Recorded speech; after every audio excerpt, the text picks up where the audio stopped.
কি অবস্থা? কি নাম আপনার বাচ্চার? আফরাজ আহমেদ। আফরাজ আহমেদ। কি সমস্যা ছিল আপনার? ওর মাথাটা হঠাৎ করে বড় হয়ে গেছিল। পরে বড় হয়ে যাওয়ার পরে ওর অনেক বমি হইতো।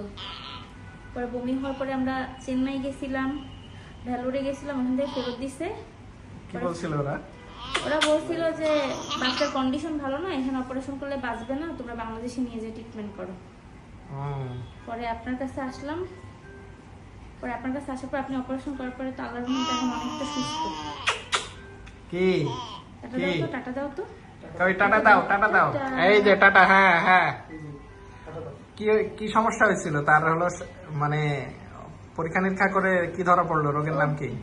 হাইড্রোকেফালাস। হাইড্রোকেফালাস। আর শারীরিক কি কি লক্ষণ ছিল তখন? তখন শরীর অনেক শুকনা ছিল, কিচ্ছু খাইতো না, বমি করতো অনেক। বমি করতো অনেক? কিচ্ছু মুখে দিলেই বমি করতো। ডাক দাও তো। আসো আসো। এই যে এই যে এই যে পরে চেন্নাই থেকে ফেরত আসার পরে তারপরে এখানে খোঁজ পেয়ে আসলেন। আসার পরে আল্লাহর রহমতে আজকে অপারেশন। কি অপারেশন করা হয়েছিল আপনাদের? একটা শান্ট পরে দিছিলেন, বেশি শান্ট করে দিছিলেন। হ্যাঁ হ্যাঁ। কতদিন আগে করা হয়েছিল অপারেশনটা? 24 সালে জুলাই মাসে করছিলাম। জুলাই মাসে। এটা হলো 26 সালের মার্চ, মানে 1.5 বছর পার হয়ে গেছে প্রায়। এই যে আফাজ, এই যে এই যে। হ্যাঁ হ্যাঁ। এখন ভালো আছো?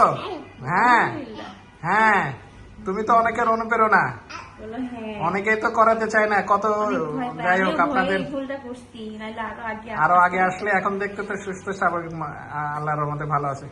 ঠিক আছে, আল্লাহ হাফেজ। Tata tata. হ্যাঁ টাটা। যাক।